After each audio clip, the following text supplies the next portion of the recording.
Tu m'as trop attendu. Je t'en ai dit assez pour te tirer d'erreur. Eh bien, connais donc Phèdre et toute sa fureur. Coupé.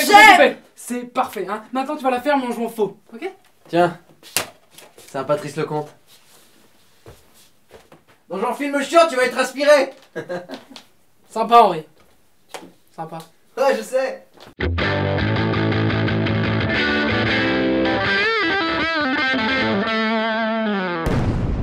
Salut à tous.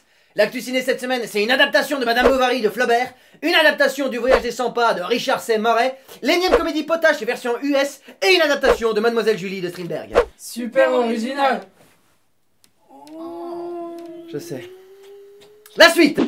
Gemma Bovary. Les très bons romans peuvent donner d'excellentes adaptations cinématographiques, à l'image d'Adolphe de Benjamin Constant, adapté par Benoît Jacot, ou du Dahlia Noir de James Ellroy, adapté par Brian De Palma.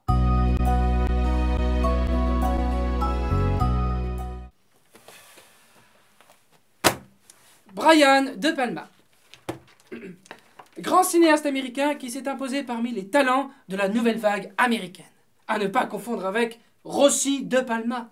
Ce serait dommage. Voilà.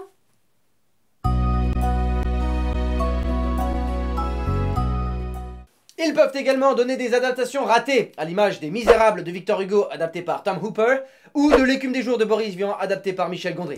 Gemma Bovary n'a ni la prétention des unes, ni la médiocrité des autres. En effet, la dernière réalisation d'Anne Fontaine est honnête pour un auteur et une œuvre qui mériterait plus qu'une adaptation anecdotique. Ainsi, malgré la force du roman graphique et éponyme de Posy Simons, cumulé aux prouesses scénaristiques de Pascal Bonitzer... On pourrait pas en dire autant pour ces films. Ça fait rire. Ça fait rire. Prouesse scénaristique, donc, qui joue sur le décalage permanent de l'œuvre originale, mais surtout sur le fantasme littéraire lié à l'ennui et à la passion amoureuse de Gemma. Anne Fontaine ne réussit pas à faire exister ses personnages, à travers leurs caractéristiques psychologiques ou dans leurs enjeux dramatiques. Fabrice Lucchini ne peut alors que se perdre dans ce méli-mélo flaubertien. Flaubertien? Flaubert! Tiens! Ainsi, habité par la passion rêveuse bovarienne et malgré le jeu fantasque et fantasmé du personnage de Martin, ce dernier finit spectateur de ce drame, que ce soit dans la trame ou dans la mise en scène. Conclusion? La conclusion est qu'il faut privilégier la version de Claude Chabrol à celle d'Anne Fontaine.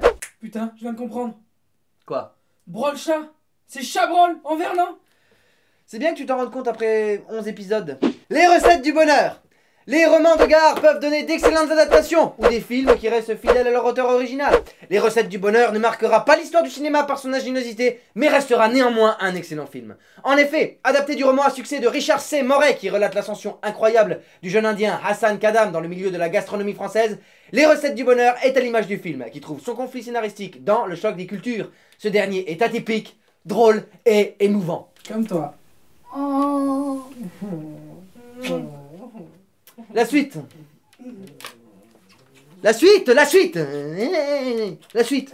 Atypique donc par le mélange des genres cinématographiques qui ponctuent et enrichissent le film, à l'image des effluves culinaires qui jalonnent le parcours gastronomique de Hassan. Drôle par les conflits qui naissent de ce choc de culture entre une gastronomie indienne abondante et dans l'excès et une gastronomie française mesurée et vieillissante, à l'image des personnages qui la cuisinent ou la contrôlent. Un peu facile. Mais réussi. Émouvant, enfin, par l'interprétation des acteurs qui sont, à l'inverse des deux cultures, présents dans le film, jamais dans l'excès et toujours renouvelés. Helen Mirren et Manish Dayal ne font que confirmer cela, en plus d'un casting de second rôle réussi, à l'image de Charlotte Lebon ou l'ancien jeune premier Clément Sibony. Les recettes du bonheur est donc un film abouti et réussi sur un sujet qui se limite dorénavant trop souvent au vulgaire divertissement ou à la farce cinématographique. Moi j'avais bien aimé les saveurs du palais. Antoine, parfois j'aimerais mieux que tu te drogues plutôt que de dire des conneries pareilles. Et ma beuverie, un peu modifiée, mais c'est ça. La suite. Et maintenant, sextape en 5 secondes. Mais voilà. Putain, un peu plus d'énergie, quoi. Allez, sors maintenant, dégage. Si on faisait une sextape avec ton iPad. Ok. Pourquoi on a fait une sextape avec ton iPad?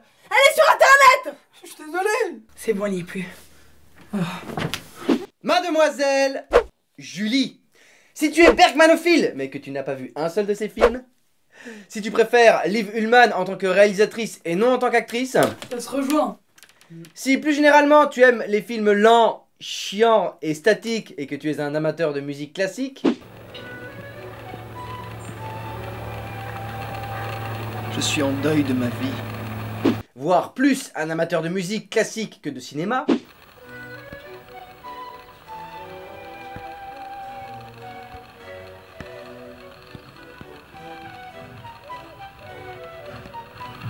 J'aime pas les chips. ce film est fait pour toi. Si tu ne te retrouves pas dans cette critique et que tu places énormément d'espoir dans ton existence, va voir Hippocrate. Voilà pour cette semaine. Alors à vos cartes ciné et surtout, n'oubliez pas, au nom de Libération, Oh, oh, oh, oh. C'est moi ça. C'est moi qui dis. Le Télérama et des cahiers, qui fait le cinéma.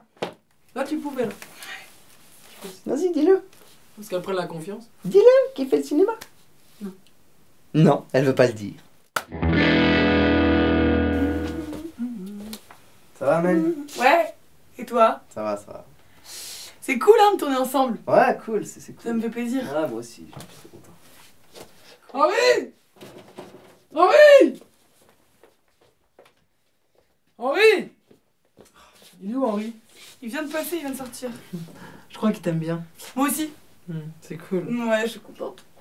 Hmm.